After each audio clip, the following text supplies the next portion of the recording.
ఈరోజు మనం ఒక తెలివైన కథని తెలుసుకుందాం. ఒక చెరువులో చేపలు కప్పలతో పాటు ఒక చిన్న బాతు కూడా ఉండేది. ఒకసారి వాటికి తెలియకుండా ఆ చెరువులోకి ముసలి కూడా వచ్చి ఆ చెరువులో చేరింది. అది మరుసటి రోజే బాతును తన నోటితో పట్టుకుంది. అప్పుడు బాతు ధైర్యంగా ముసలితో, ఓ ముసలి మామ, నన్ను తినకు. మనమందరం నీటిలో ఉండేవారమే, మనం మిత్రులమే. ఎవరైనా మిత్రులను చంపుతారా? నాకు ఆకలి వేస్తుంది. నేను ఏమి తిని బ్రతకాలి? నీవు బ్రతకడానికి నీకు ఇష్టమైన పండ్లను తిను. ఆ పండ్లు చాలా బలాన్ని కూడా ఇస్తాయి. వాటిని నాకు ఎవరిస్తారు? వాటిని నా మిత్రుడైన కోతి మామకు నీకు ఇమ్మని ఇప్పుడే నేను చెప్తాను. వెంటనే బాతు ఆ చెరువు ఒడ్డున ఉన్న తన మిత్రుడైన కోతిని కొన్ని పండ్లను ముసలికి ఇమ్మని చెప్పింది. కోతి అన్నా, నువ్వు చెట్టు మీద నుంచి పండ్లు తీసి ఇవ్వగలవా? ఖచ్చితంగా, నేను సహాయం చేస్తాను.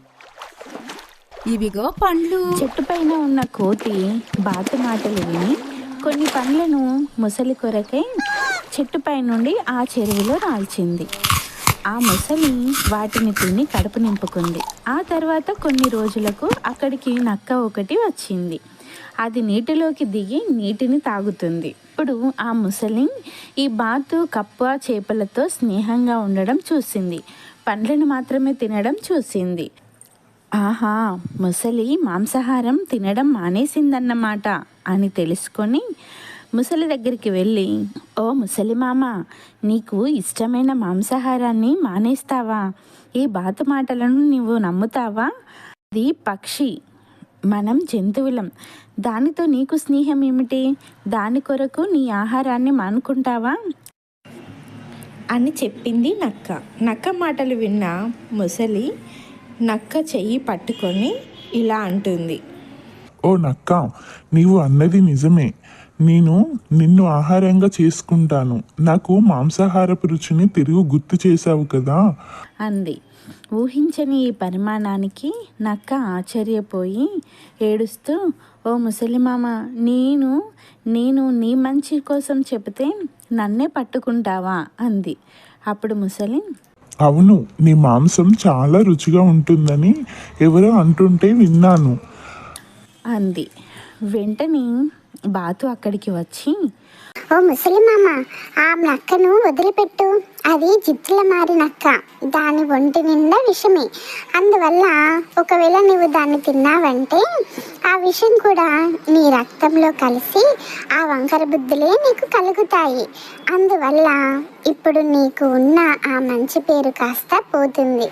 నా మాటలు విను. బాతు మాటలు విన్న ముసలి ఆలోచనలో, అవునవును, నీవు అన్నట్లు దీనివన్నీ వంకర బుద్ధులే. మంచి చేసిన వారికే ఇది అపకారం చేస్తుంది.